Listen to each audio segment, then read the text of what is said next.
Ninaomba Mungu uongoze maisha yangu. Ewe mtu mzuri ambaye unaisikia hii sauti, natamani nikwambie ya kwamba wewe bila Mungu hauwezi. Mwanadamu bila Mungu hawezi, lakini Mungu bila mwanadamu, yeye bado ni Bwana. Mungu bila wewe, yeye bado anaweza. Yeye bado ni Bwana, lakini mwanadamu bila Mungu hawezi. Hakuna mahali unaweza enda bila uwepo wa Bwana.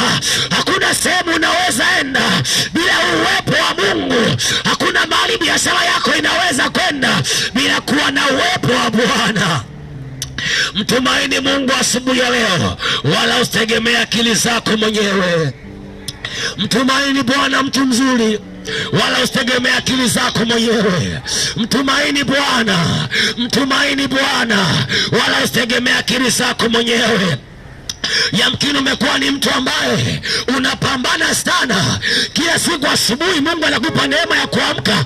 Ni kweli unaamka, unaingia kwenye mapambano ya kazi, mapambano ya biashara.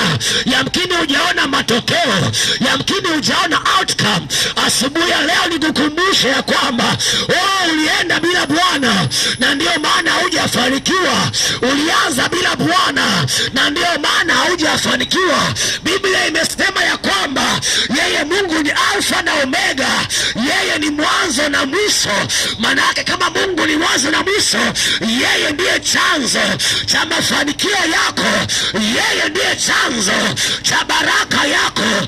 Unapotoka nje na Bwana, hakuna baraka ambayo unaipata. Ewe mtu mzuri, nisikilize asubuhi ya leo nikwambie, mtumaini Bwana, wala usitegemee akili zako mwenyewe, wala